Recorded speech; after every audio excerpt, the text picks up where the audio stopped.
ஒன்னு கேள்வி கேட்போம், இல்லைன்னா ஏதாவது செய்யறதுக்கு சொல்லிட்டே இருப்போம். என்ன கேள்வி? ஏன் எனக்கு இப்படி அனுமதிச்சிங்கன்னு கேட்போம். அப்படி இல்லைன்னா என்ன சொல்லுவோம்? இந்த வனாந்திரத்தை எனக்கு தயவு செஞ்சு மாத்துங்க. இதுதான் நம்ம. ஆனா தாவீது என்ன சொல்றத, வனாந்திரத்தில் இருந்து வனாந்திரத்தை மாற்றுங்கன்னு கேட்கல.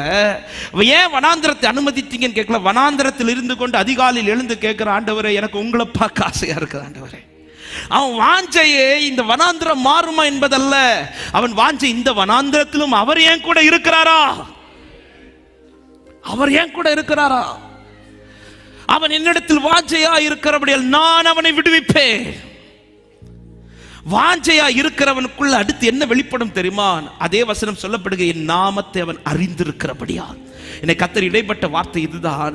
யாருக்கு அவருடைய நாமத்தை இன்னும் அறியணும்னு விருப்பம் உண்டாகும் தெரியுமா? யாருக்கு அவர் மேல் அதிகம் வாஞ்சை இருக்குதோ அவங்களுக்கு தான் விருப்பம் உண்டாகும். ஹல்லேலூயா.